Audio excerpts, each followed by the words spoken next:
Hi guys, welcome to Update from the View podcast. Unfortunately, Diego has transferred to another semester, so... R.I.P. Just kidding. No, he's gone. Yeah, he's alive and well. He's doing really well actually, so good for him. But as usual, I'm Mark David Magat, co-EIC this semester with Olivia Bowman. Who are you? And then, who am I? I am Sean Sliger. I'm a new news writer on the staff. And I mean, is there anything else to my name? I mean, he's a returning staffer, but he wasn't officially part of the class. Technical stuff, but now he's with us. I'm here. Now he's ready here. to get down. Let's go. Cool. So first of all, welcome back. It's been a great winter break for all of us. You know, Christmas, New Year's, it's all been great. And unfortunately, we are back in school. So yes. And then apparently the school was not ready for us either with the power outages. Oh yeah. Yeah. So that happened, I believe, twice. Yeah, last week. And it's still unsure what the cause is, but it was most likely a transformer off campus that went ahead and it just went kaput. Was it just the campus that was affected, or was it also like local areas such as like neighborhoods or? It was actually I know Kylie Pearson, who's on the news staff as well. Her house was affected too, so she didn't get any power for her house, and in my house shut down a little bit, and I'm relatively close to the campus, but it came back. So I'm not sure how far it went, but I do know it affected a few people. And classes did start again at 5 Thursday night, right? 5 p.m.? Yeah, that's right. Yeah, so it was kind of a quick power outage, but a lot of students do come on campus during late afternoons and mornings, so it did affect a lot of students. Yeah. Yeah, so... And a few classes were canceled. And then also those storms, too. Oh, yeah. Remember? Yeah. Was that last week or last week? I think it was around the first week of school. Yeah. Yeah, those storms were crazy. I saw trees that were ripped out of the ground. Oh, yeah. It was the first week, Wednesday. Yeah. Wednesday night. Yeah, because my history class was canceled that time. Oh, and so... Yeah, my sister takes crazy. my sister takes dance classes, and she said due to the storm, a lot of classes were canceled. I think all of them were canceled. So it was pretty scary. But on top of that, I do respect the faculty for putting their students first with the fires last semester and now power outage and weather problems. I love how the staff is just handling it with a mindset that is students first, and then whatever else comes second, and I love that. Yeah, they're really looking out for us students, and I appreciate that very much. Yeah. Mwah. Yeah. Thanks to you guys. Yeah. But on to the news. So, government shutdown. Yay. That is impacting a lot of people, and it's crazy. There was one news report that I read where TSA agents were actually playing Mo Bamba in sicko mode, in the airports, and so it's crazy that these people aren't getting paid to work in crucial jobs like airport security, and then also maintaining our parks and whatnot. Yeah, and also some more minor things along with people not being paid for work that they are still doing with no pay, which is equivalent to at least slavery. There's also benefits that are not going through SNAP and other food stamps and I remember reading that.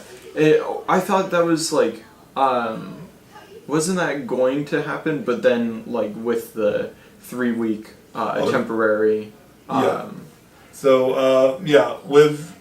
On Friday, I think, around noontime, the government agreed to reopen for a couple weeks. Maybe I heard from Hill.com that they'll be open until February 15th.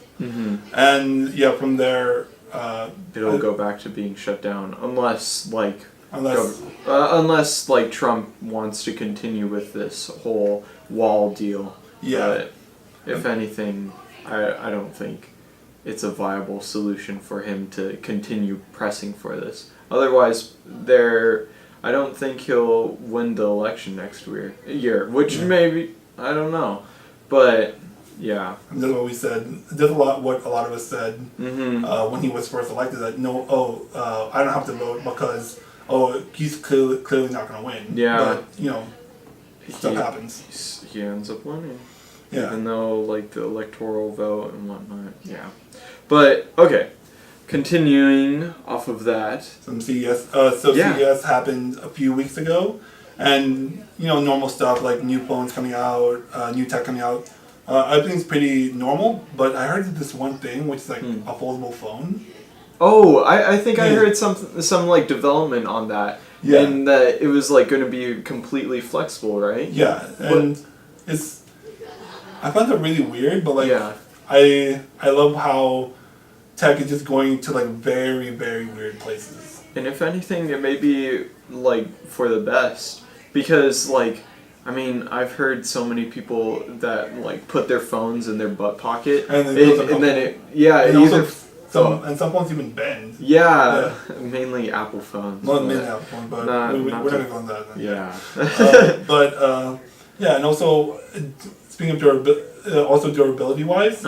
A phone that's more rigid and more hard will most likely break if it's made out of like entirely glass. Mm-hmm. So exactly. And I'm assuming I haven't done that much study into these flexible devices, but I feel like it's not as easy to break as glass, but they are very like flexible. Is it made out of like a plexiglass or like something plasticky? Like I feel like not plastic, but like more rigid, like more high end than plastic, but not as fragile or as rigid as glass. As actual glass. I think plexiglass might be an option, but I need to look into it more.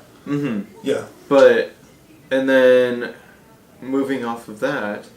The teachers' protest. Have you heard about this? So apparently, like I think it was last week. It lasted how long? I think it was a week or so. Yeah. And then they finally came to an agreement where they would receive benefits and a little bit of a higher raise in their salary. But it was interesting. And then from what I heard in the news recently, local news, Oakland.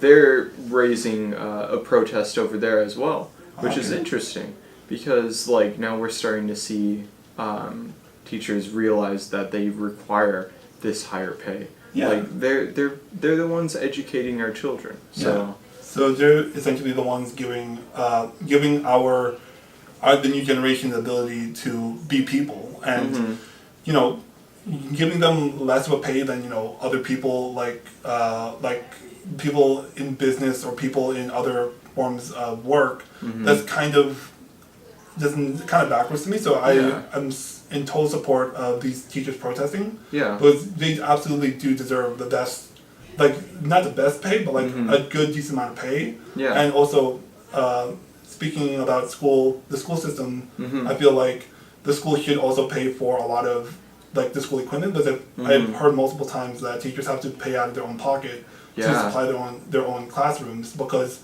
they know that school can be expensive and some of the materials are very expensive, so they get money from their own pocket to pay for like notebooks and pencils, and for even art classes they pay for, even like for photography classes like the film, or for painters like the paint or the brushes. Yeah. So it's great that we're taking a step towards the government taking seriously that these people, that our future is literally in the hands of these teachers. Yeah, taking in consideration like the fact that they require this. What I found interesting from my own personal experience is like one of my film teachers, she actually like had to pay for certain tripods and whatnot because like she didn't have that much in her. I believe it's a balance that they're given, but she had to repair some of the equipment that was broken or damaged, and so like I give my respect out to those teachers because like they really understand the requirement that a lot of students need, because like with film, in my experience, you need like hands-on understanding about like the equipment itself. Otherwise, then what are you doing? Yeah, same thing with photography. It's like, yeah. like with photography, a lot of the things are very technical, and also different companies take on these different technicalities very differently. And so if you teach just theory and don't teach them how to actually like work around a camera or work around like, or like even editing. Yeah. Like if you don't have that program, then how are you gonna like edit your photos too? Yeah, and even not even in just like the arts, but also like in like on your computer. Like if they just tell you, oh, go to this, go to that, go to that, it's not really going to tell you visually where everything is or tell you specifically how to do things. And so, yeah, so those types of equipment for schools are required for those types of classes. And the school should not be forcing their teachers to basically pay for the class. Yeah, like if it's a public school or a public designated like education system, then the government should be supporting that. So the teachers and all of them. And I do recall that the lady that is in charge of our education system in the United States overall, I remember her stating that she was in support of privately owned education. that's fine. And I'm not too keen about private education. I mean, like everyone's is entitled to their own pain, but if he's leaning towards everyone going to private school, first of all, a lot of us don't have the money to send our kids to private schools, and also there's a lot more to private schools that a lot of people don't take account into. So yeah, like, but oh well, it's great that we have our teachers out protesting and getting out there. As at the Skyline View, we support all you guys out in LA, out in Oakland. Even when the protests were going on, Nancy, our what's it called? Professor Our professor, kind of like the director of the journalism program here, was in full support of that. She even took a photo of herself with kind of showing her support for that. So literally everyone here at the Skyline View supports that movement. Exactly. Yeah.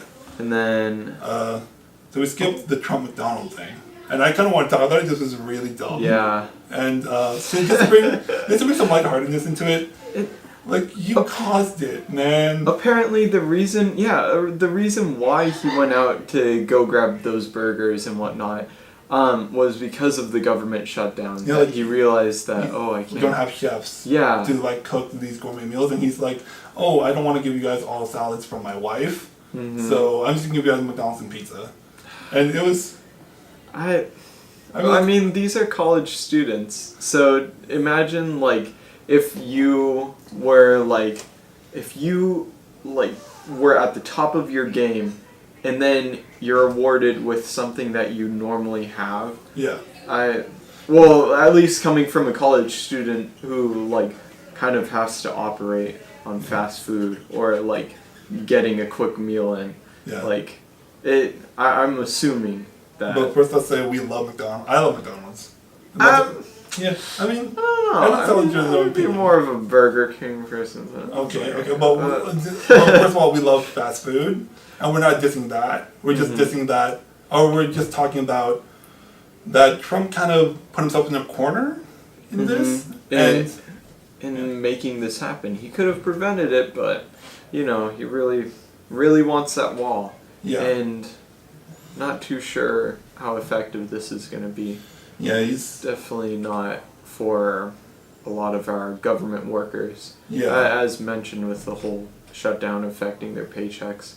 But But it is a very I'd say interesting thing, because you've never seen like a president do that before. Like invite a team and then just be like, oh, here, have some burgers. Yeah, he's not just a football team, but like a football team at the top of their game. Like these guys are basically going to be in the NFL. Yeah. And you're just and you want to celebrate that, and you're just like, oh, here's McDonald's. Yeah, it's interesting. He's doing a lot of interesting things, I'd say. Like stuff that really you wouldn't see traditionally from any other US president. Yeah. Like I think what it is like I heard a few people say this on the internet before, that it's the fact that he doesn't have so to say class, and that's why like you don't not too many people respect him, which it's dumb. Yeah. But anyways. Yeah, but moving on from that, BuzzFeed let go of like 15% of their staff, I think Friday, right? Oh, was you put this on here? Yeah, I put this on here. And I just want to talk about it because I don't really... Do you understand what's going on? I don't understand. Okay, so I just... another staff member just told me about this, and I found it really interesting, but I forgot to do some of the research. So maybe we can push this off to the next podcast. Yeah, we'll talk about it when we're more informed. Yeah, or we'll update you with tweets, or I'll put an annotation. I'll put an annotation somewhere, linking to the actual article. So yeah. And then I put this down. How Venezuela is forcing the U.S., or not specifically Venezuela, but more so Maduro, their current president, is forcing a lot of U.S. diplomatic outposts to be removed. I believe this was last week when he declared it because of Trump essentially like supporting a coup to overthrow Maduro. And what is the name of the president that they put in? But I know that's the one that the U.S. is currently agreeing to view as like the official like president of Venezuela, and it's just very interesting to me to see like U.S. Funded coups to overthrow a current president. Yeah. And it's interesting. It's interesting because I wonder how that'll appear to Russia or to North Korea, so to say. People who would take this with a grain of salt, or not grain of salt, but they would take it and look at it, our actions that we're doing towards countries that are perceived as different from ours.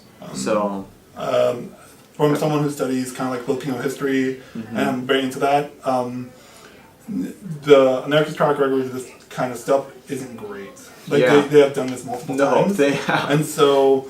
And that's why sorry to cut you off, but go ahead. What really like made me kind of startled about seeing this was that it's pretty much out there. Like it's like in the open. Yeah, it's not obvious that the U.S. is funding this coup Yeah. to overthrow a president, but not too many people are realizing that. Like I was talking to my parents about this the other day, and I was telling them about like some articles that I've read on this subject, and they were like, "Whoa, I never knew that." And so it's very fascinating to me, I'd say. But go on. Because I feel like most people don't know about this just because it's about it's that mindset where it's the right person versus the loudest person. Yeah. The loudest person get the heard most, but he doesn't mean he's right. Yeah. And the person who's quiet doesn't mean he's wrong. He just means he's just not going to reach as much people.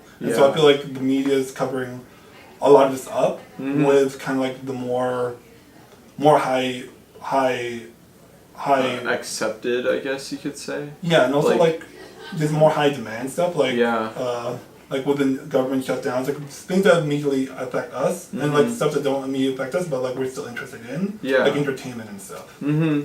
Yeah, it's more so brushed off and just like, oh well, Maduro's a bad person, so let's. But this conversation does need to be on the table for a lot of people. If you don't agree with us, like saying this is kind of a bad thing, then start a conversation about it. Exactly. Like talk to, put it in the comments. Yeah, we'll respond. I guess. Comment on Skyline View, email us, or even just start a conversation with your parents or like other people who are conscious of what's going on, and start a conversation. And read up about it. A lot of a lot of creating arguments is informing yourself first. Yeah. And then like getting the basic lay of the lands and what has happened, because this is something that we all should really look into. Yeah, it's basically like a battle. Like, you have to go in prepared, and you got to know what your landscape is. Yeah. Yeah, because if you go in without any of those things, you're going to get your ass kicked. So, quick break. Okay. Okay, we are back, and Yes.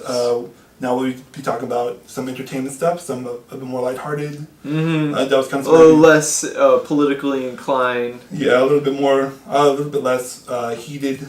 So, Yeah. The Golden Globes. Do you have any thoughts on that? Bohemian Rhapsody. Did it win So, What was it? I believe it did. Yeah. What's his name? Remy, so like the main actor, right? Yeah, the main actor, the one that played Freddie Mercury. Yeah. I believe he won something. If I'm wrong, I'm not sure. Yeah. But what did you think about Bohemian Rhapsody? I never watched it, but I heard great things about it. I heard it didn't touch on topics that a lot of people didn't want. Yeah. Or like it glanced over some topics that people wanted the movie to kind of like address more, but. You know, I feel like those are just kind of minor details. If I'm gonna watch the movie, maybe I could write a quick review about it on Twitter. Yeah, maybe. Yeah, maybe. But yeah, I'm not a big fan of Queen, but I do have high respect for them, and I feel like this movie, from what I hear, does their story and does Freddie Mercury a lot of justice. So.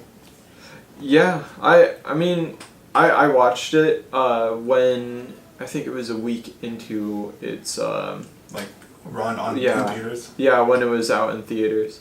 And honestly, like I watched it and I enjoyed it. It's just it felt like towards the end it started to become more of a rush project.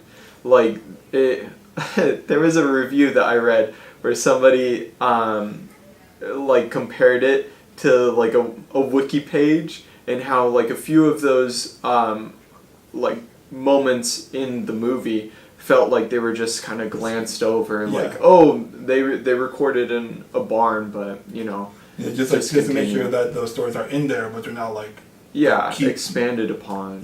I guess to say.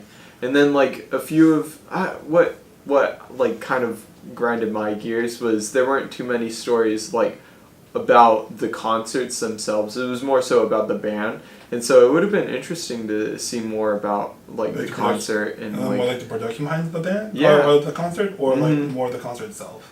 Yeah, more about the production of the concert. I don't know, but yeah, it was an okay movie. But I gotta say, the fact that Sorry to Bother You. Have you watched that movie? No, but I heard great things about it. Oh, it was such an amazing movie, but it has not received any nominations, but that is okay. It is fine. Even Boots Riley himself said that he wasn't really aiming towards getting an award, and then they also didn't really, advertise for such a thing. But it is just a stunning movie. It's brilliant. He also came to this campus and he did a little talk. It was an event. Yeah. You went for that event? Yeah, I went to the event and I talked to him. I shook his hand. I said, "You have an amazing mind. I love your film." And but I guess he may have forgotten about me, but it's fine. Yeah. He sees so many faces, so it's okay. But the important thing is that they got their money and they got their money back, and that they got the recognition from at least the fans, right? Oh yeah. Yeah. He got so. I'm sure it's like a project that he said at the event he's been working on for years, and it was first supposed to be a song, like an album, and when you listen to the soundtrack, you can kind of hear that like inspiration, like it's supposed to be a music. It's supposed to be an album instead of like a blown out movie, but. The movie was amazing. It was stunning, and I think I'll use that forever as my like inspiration. Yeah, but and also I just want to say something about like with the Tonys, with the Golden Globes, with the kind of like the Academy. I kind of want to say that if any movies out there don't get those recognition from those award shows, basically those are just patented acts. If you enjoy the movie and it didn't get recognized, just imagine it's a patented act, like, like, good job for you. It's not really this is what you're defined for. Yeah. So, sorry to bother you. I heard it's really good, and a lot of people think so too, and they got their money's worth. And overall, it's just a really good concept. And just because it didn't get like the approval of some old people in like in a board meeting doesn't mean that they're any less better than other movies that did get that recognition. So exactly, I agree with that. Like, although it is an award and something that's held in high esteem in many to many people, it is still just an award. I heard, I believe, I forgot which actor it was, but he just kept some of his awards like in the bathroom. He didn't keep it. Honestly, if I was like that, if I was famous, and I did think of it the same way, I still have the mindset I have with awards. I would just do the same thing. I just put them in the closet. Yeah, like, or put them in the box somewhere. I mean, it's cool to like say, "Oh, hey, I won." Yeah, but it's basically like a patented act. Yeah, so. But good job to those who did win those awards too. Yeah, and speaking of those guys who won the awards, my favorite movie, my favorite animated movie now is Spider-Man Into the Spider-Verse, and it won Best Animated Feature, right? It was stellar. Yes, it was amazing. Clearly I'm a Spider-Man fan. I love Peter Parker to death. He's a great guy. He's like my idol. But the story, how they did Miles Morales, and from me reading the comic books, they translated so well to film that it's just done beautifully. It was amazing. Yeah, I loved it. Can you say some things about it? Oh, dude, honestly, I cried 3 times during that film. I cried so many times. There's moments I wanted to cry, I wanted to like scream, and there's just times I was watching with my friend and stay till the end credits if you're a comic book fan. Oh yeah. Stay until the very last scene because you'll just thank me.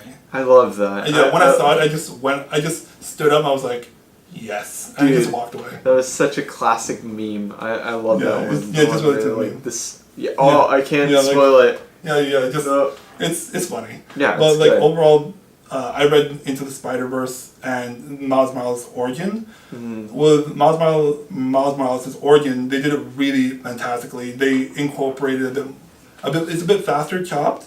It's a bit like get to the point, but it still keeps a lot of like the essence of who Miles Morales is. And also, I love how the whole movie is about the process of how he becomes Spider-Man. With a lot of Spider-Man movies, where it delves into kind of his origin, it kind of just glances over him becoming Spider-Man. But in this movie, Miles is struggling to be Spider-Man. He's struggling to even use his powers. Yeah, because it kind of like comes across him like suddenly, and I really love that because like.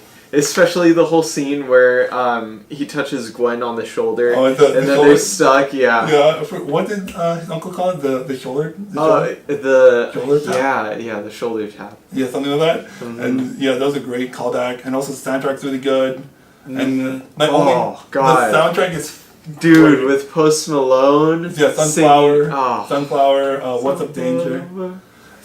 What's Up Danger is my favorite song from that album, or from that whole soundtrack, and also that scene that goes along with What's Up Danger.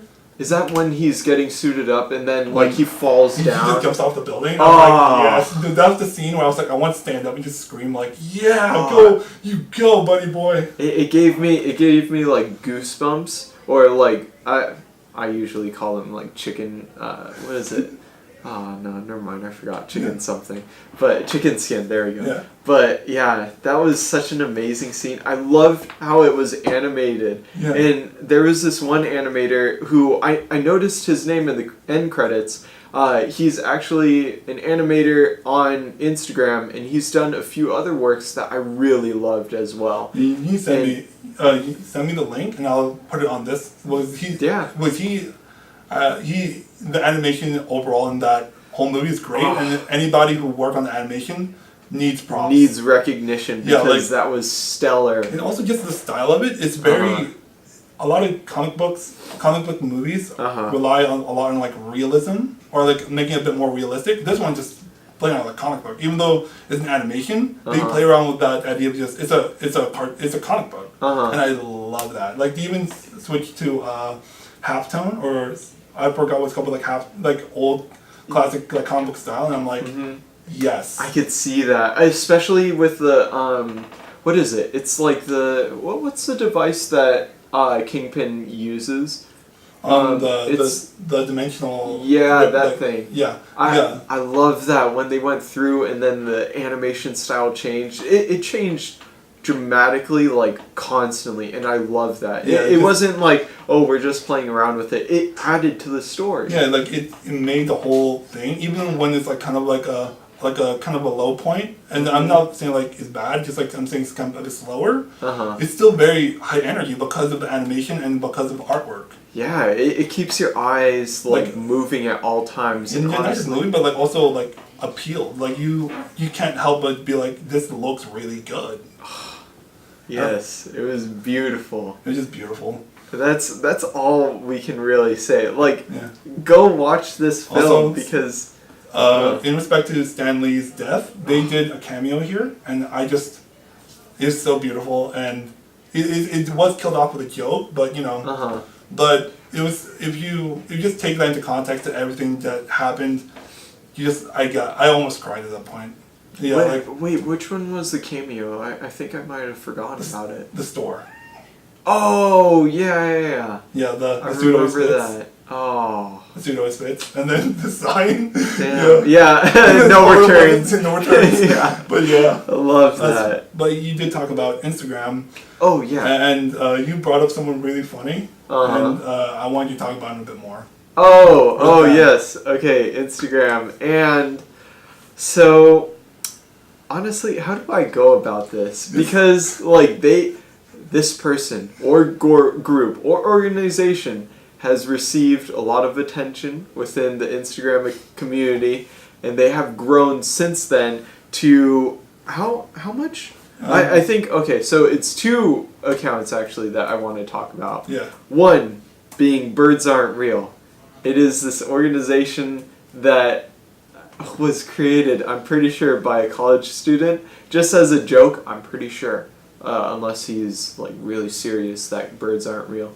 But essentially, like, the whole idea is 69,000 followers. And he posted less than 100 posts. And he got... Like, it's amazing how fast this person has grown. And it's just really interesting to see these trends in Instagram, like, in social media overall.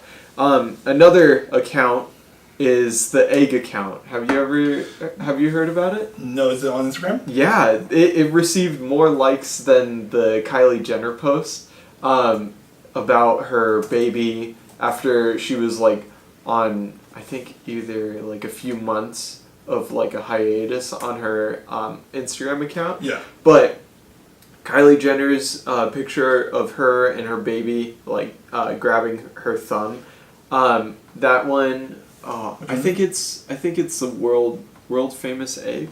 World famous egg. Yeah, here wait. But yeah, this picture of an egg has somehow managed to gain more likes. Is this one? No, that doesn't seem like it. It doesn't seem like it was only like 500, and I feel like Kylie Jenner or like the Kardashian here wait. Well, let me find it. Egg account. I love these types of accounts just because they keep life fun. Exactly. Yeah. It's life sucks a lot. It's gonna beat you down a lot. And what little gains you can get, if it's from a laugh, from a friend, from laughing at a friend. There it is. Take it. There it is. World record egg. And how many likes has it gotten since then?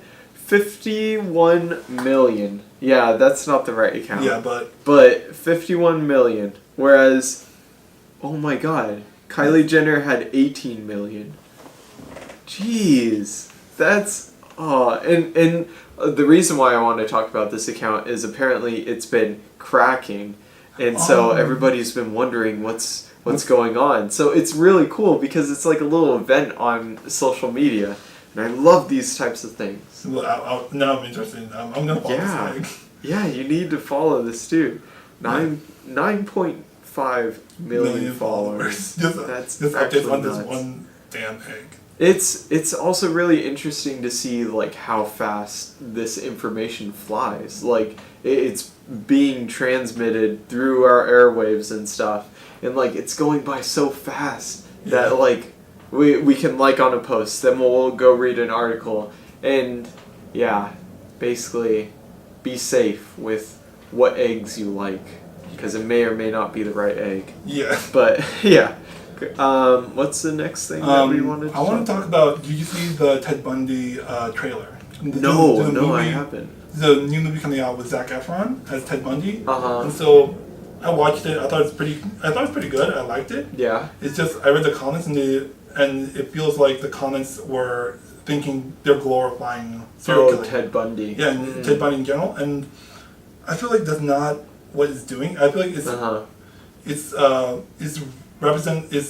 accurately representing Ted Bundy. Yeah. And so I think it's actually doing a huge service to the victims and the family of the families of those victims, because the people who got affected by Ted Bundy were educated people. They were smart. They weren't like little children. They were educated adult women. Right? Yeah, adult women. And Ted Bundy was a very charismatic, very charming guy.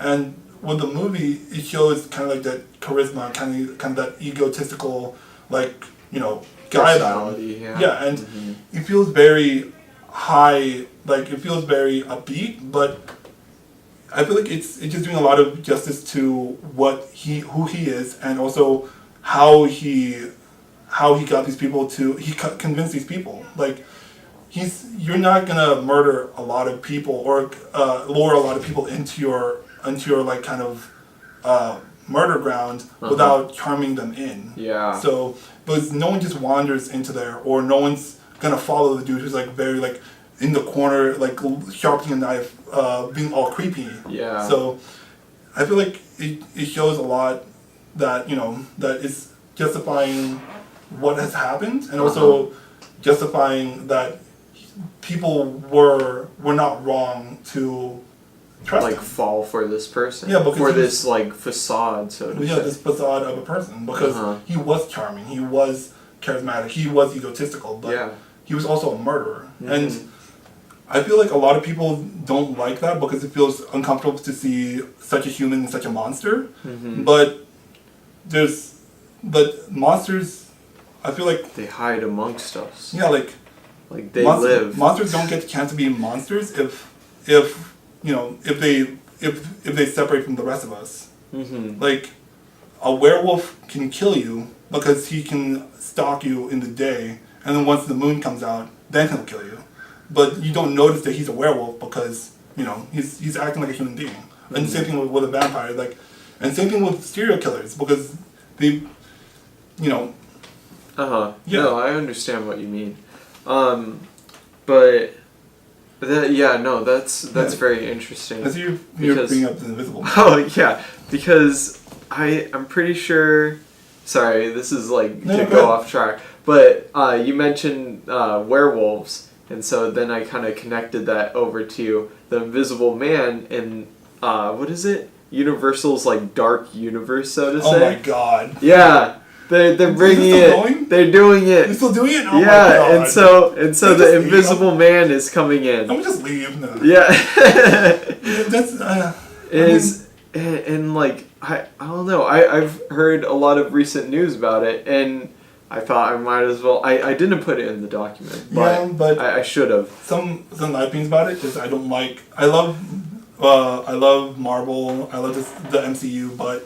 Yeah, also you can tell with all my articles I write, but I hate the whole idea of universes, of cinematic universes, because it's ruining the storytelling of one single movie, and also making people kind of lazy and thinking, I could just make half a movie or 1/3 of a movie or even 1/4 of a movie and just then explain it later. Yeah, you just explain it later and complete the story later, but that's not an excuse to to not make a good movie. Amazing Spider-Man 2 suffered from this. It was all set up for another movie, Yeah. And that's why a lot of people hated it, because it wasn't a good enough standalone movie. Like it didn't solve any. It solved some of the problems, but it caused even more problems. So that a lot of the audience expects to be solved in that one film, because like. No, and I get that one movie, like some writers want to come at it from like an angle where you come in with one question and come out with 10 other questions. But in terms of storytelling, that's kind of sloppy if you're just leaving stuff out just so that you can make another movie. Yeah, you really just need to solve the, like, it should just be it should be a satisfying. nice, yeah, it should be an enjoyable experience, like Spider-Verse. That was a fantastic film because there was a question about like Kingpin and like, oh, how's this gonna happen? And then it was solved at the end. Yeah, and also it sets up other universes, but it was still a good standalone movie because it was satisfying. Yeah. And also it answered a lot of those questions. Exactly. And it didn't hinder itself with, like, I want to set up this whole branching universe. But we'll explain a lot of these stories later. Yeah. Yeah. Yeah. But I understand why you would be upset with that. I personally feel upset a little bit with like Marvel and their like universe, but honestly, Infinity War, that was my favorite film and I enjoyed that. And so like now, yeah, I'm ready for Endgame. Yeah. Because at first I was a Marvel hater. I hated the fact that they had like so many superhero movies, but now I kind of like it. I kind of like it. It's kind of interesting the way that they like had this all planned out to wrap around to Thanos destroying a lot of. Spoilers. I mean, if you watch the Endgame trailer, you know what happened. Yeah, but I'm excited for it. I'm excited for the fact. But yeah, that's a good point that you raised, how a lot of people don't understand how to properly create these universes and how to like have branching stories going on and then finally have them all connect together. Yeah. Because like that seems to be a really hard issue. Yeah, I'm a scriptwriter, so I looked at that type of stuff. So. Exactly. Speaking of movies, Glass. Did you watch it? No, I have not. Okay, did you? I did, and I'll reserve my opinions when you watch it. Okay, why? I just want to go full on spoilers. I just want to jump into it. Because I did watch Unbreakable, and I enjoyed that film. What would so you say? some as Unbreakable sequel falls short a little bit. Yeah. Split sequel, great. McAvoy is the best actor in that movie. And I haven't watched Split yet, but Split and in Glass, McAvoy is the best part. If he didn't win an award, and I got so mad, but I was like, it just happened back. But like, he was so good, even though psychologically, like in the real world, it wouldn't really work that way. Yeah, it's just he's such a great actor. It's because aren't they supposed to be like superheroes or so? Yeah, they're superheroes, but like within a realistic world. Like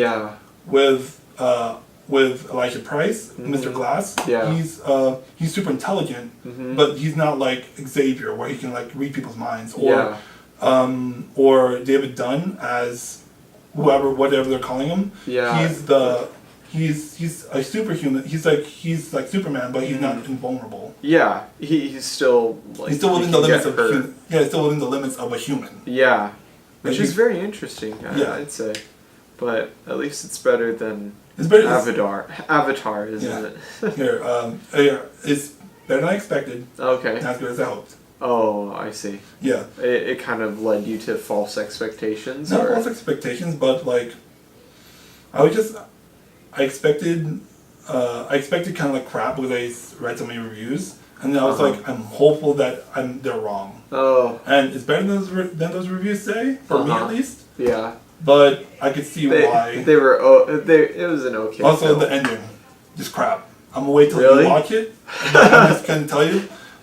Other than McAvoy part, it's pretty much crap. Okay. Hopefully I'll read it before the next podcast so that then we can talk about it then. Watch it. And we skipped this part, but there was a new Far From Home trailer. Do you read Spider-Man comics? No, I don't. But I really... I know about Mysterio. Yeah. And honestly, seeing Jake Gyllenhaal as Mysterio kind of surprised me, but I like the fact that he is in this universe and that Marvel is giving this. Isn't he a villain? He's a villain, yeah. Yeah. No, but like like to that point, I love how they're bringing a lot of like kind of like B level villains from Spider-Man's universe into the limelight. Yeah. I just don't like Jake Gyllenhaal as Mysterio because in the comic books, and I'm gonna be that guy who's gonna be like, oh, in the comic books they did better. Oh. But in the comic books, Mysterio was not. He wanted to be an actor, but he was deemed not handsome enough. Oh yeah. But he was played by Jake Gyllenhaal, who is very handsome. Who is very handsome. I mean, Taylor Swift dated him. Yeah. Yeah, but I hope they do him justice. I love Mysterio. He's one of the first villains that I ever fell in love with. Yeah. Yeah, along with Joker and Magneto. So I hope they do him justice. And that's pretty much it. And the Elementals are there. Spider-Man gets a cool new suit. There's some like theories going around about like the end of who Endgame. The real villain is. Yeah. Oh, and because there's some people you don't see, and also Spider-Man's there, and you know, and he's dead. Infinity War. But I don't feel so good. I don't feel so good. Yeah, Mortal Kombat 11. It's brutal. I saw some gameplay of it. Good. It looks good. It looks amazing. And then it's coming to Switch. Oh, yeah, it's coming to Switch too. Oh but my God. yeah, that's a fighting game that I'm gonna. I think you can pre-order it already, right? Oh really? When's it come out? I don't know. Yeah, but they just announced it like recently. Yeah, and that trailer looked. Yeah, and also who were some? Oh yeah, I know you can pre-order it because it's this one character. I forgot his name, but you'll get him as an exclusive. Is it that time traveler dude? No. With the sand or no? No, it's not. He's shoot. I want to say Genghis Khan, but it's not. Yeah. It's not Yeah, him. not him. Yeah. It's the boss. Here. It's the boss from Mortal Kombat 9, right? I think Shao so. Kahn. Yeah. I hate him. I hate him so much. No, he was. I can't curse here, but like he was so cheap. Like he would like taunt you in the middle of the fight, and then like smack you with like a plasma or like whatever green hammer thing, and it takes like half out your health. And I'm like, great. Like I'm trying my best just to, like slowly beat away his health, and then he just hits me. He taunts me while I'm hitting him, and then I smack him with like, and he smacks me with his plasma thing, and I'm already practically dead just from like one hit. I'm like, great job. Good. You said it's Shao Kahn, right? Yeah. Yeah. That's who's coming in. I hate him. I want him to be in there so I can just. So that then you can play as him and. No. I'm trying to beat him. Yeah. I'll be like, finally. I did it. I finished you. But yeah, it looks amazing. Take another quick break though. Oh shoot. Continuing. Back from the break. Continuing. It looks like a good video game. Yeah. I don't know. I mean, Mortal Kombat has the reputation of being like a very gratuitously violent game. Oh yeah. But it's a really great fighting game. Has great graphics. Has great. For a fighting game, it has a great story. Yeah. Yeah, and also, kind of to my morbid side, it makes death and killing kind of an art. Because like, if you see one of Scorpion's fatalities, he literally is in a pose, and I'm like, that could be the cover of the game. That's so beautiful. And just he's like the ripping way that he looks, and like how everything around it looks. It's like he's ripping it in half with like a chain, but like it looks so beautiful. I'm like, yes. It's art. Yeah, I mean, they have to go into animation phase, so obviously they're going to look at it from an artistic point of view. Yeah. And then, like, we're also going to get a lot more information about this during E3, which is coming soon. When's it again? I don't know. I want to say... No, I don't want to make an assumption. We're not going to throw any information that we don't But, yeah. And then... Black Panther is coming back for Black History Month. Whoa, cool. For a week, I think. I'll get back to you guys about that. But I've been hearing like a lot of rumors and from very, what's it called? Trusted sources. Yeah, from very credible sources that Black Panther is coming back for February for Black History Month, and I'm pretty jacked up for it. I feel like it's overhyped. Like Black Panther was great. It's overhyped, but I still love the movie. So, how do you? Yeah, I respected it. I watched a little bit of it, and I think I got through halfway, and then I had to go do something. Yeah. So I kind of left it at that. But from what I've seen, it looks like it's a very beautiful film. The second half is much better. Yeah. The first half is like set up, and the villain's kind of weak. Yeah. The second half, like the second act villain, he is beautifully written. And like Michael B. Jordan's character, I just I just wish that they could still use him, because the way that they executed the movie, they can't use him anymore. And I'm like, you just wasted a character, and he was such a great character. He, like in terms of writing, he taught T'Challa more. And got T'Challa to learn things more faster than the people who his friends. Like Nakia was basically saying the same thing to T'Challa, but it wasn't until Killmonger came along, and then he was like, yeah, Nakia was right. So he's such a powerful character in both physical, emotional, and like a lot of forms, that they just kind of wasted him for one movie. Yeah, Michael B. Jordan over. Yeah, also man Michael B. Jordan. crush. Oh, yeah. Don't worry. He's all secretly, or for me, very openly, man crush. Yeah. Him and Jake really Gyllenhaal. cool. That's why I'm mad that he's Mysterio. Jake Gyllenhaal. Oh, okay. I see. But yeah, that's cool. Yeah. That's really neat. I didn't know about that. Yeah. It's cool. Yeah. Things worth checking out. Yeah, just kind of like our last portion of the podcast. Things worth checking out. For me, I'm doing an article on the library and a lot of their resources. They have a lot of resources that students don't even know about, and all you have to do is just ask if they have it, and most likely they will have it or will have it. So, well, like what? Like you can rent out a laptop. You can rent out an iPad. You could use their computers for basically anything, just to make sure it doesn't disturb other people. You can rent out like chargers, adapters, like chargers. And they're planning. And they're I talked to someone who works higher up in the library. I keep forgetting her name, but it's Gabriella Nokito.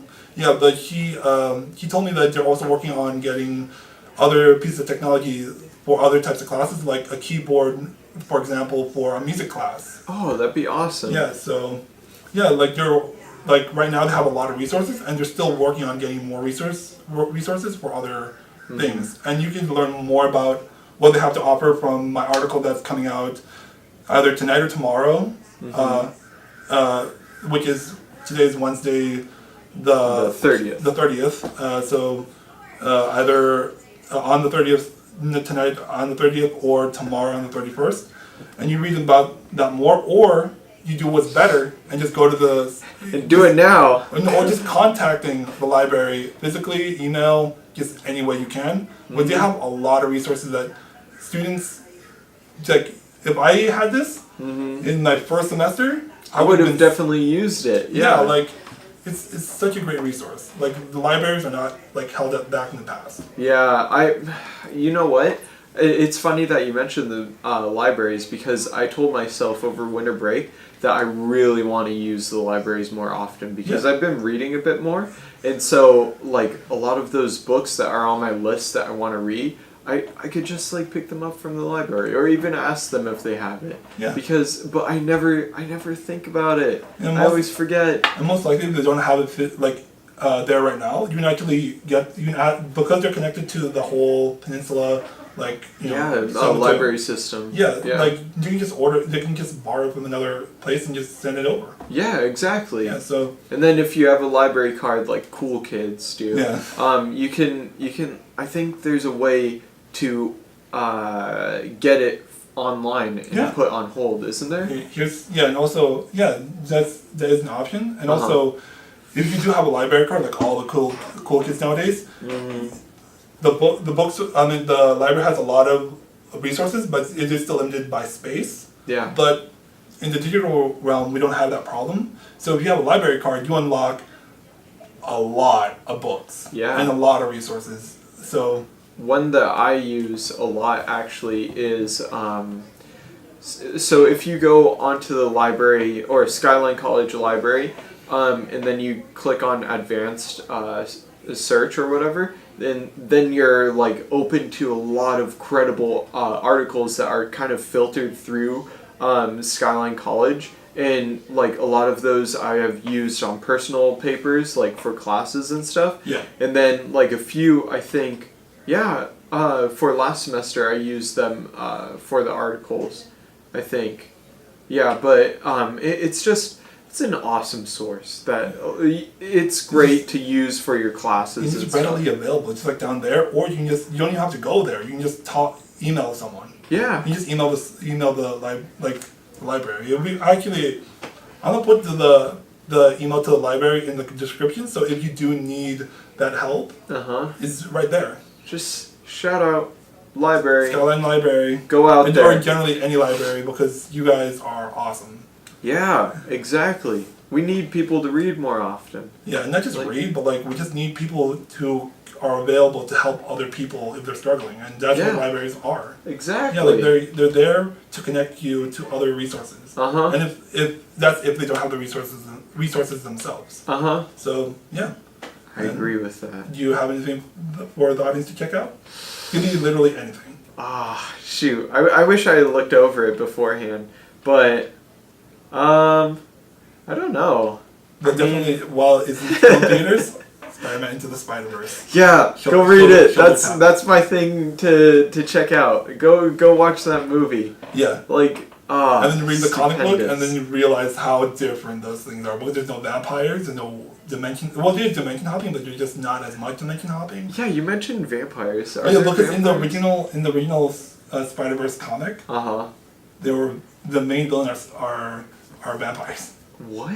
So it gets that's actually it gets stupidly complicated, and I love it. But I feel like to a normal audience, it'll be super lost. So I get why the movie had to kind of slim it down to the point where it's basically a Miles Morales origin story, because the Spider-Verse storyline in the comics is not a Miles Morales origin story. It's all the Spider-Men and women and monkeys and whatever and pigs come together to fight vampires. And it's great. That's actually really interesting. But it's also interesting that you mentioned the fact that they had to trim it down because it may not appeal to a large audience. Yeah. Because I remember reading an article that there were plans on introducing Tobey Maguire and then the current Spider-Man, I forgot his name, Tom Holland, and have them as animated Spider-Man and have them kind of introduced a little bit. Yeah. But then they cut that out. It might be also just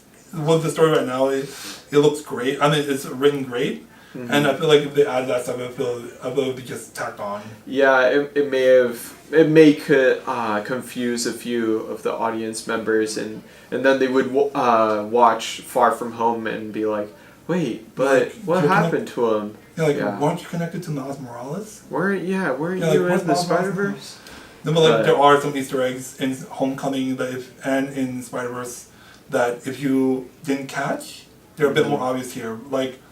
In Far From Home? No, in Homecoming. In Homecoming. I'm going to spoil this for Homecoming, but it's not even a big spoiler in story terms. Miles' uncle is in Homecoming.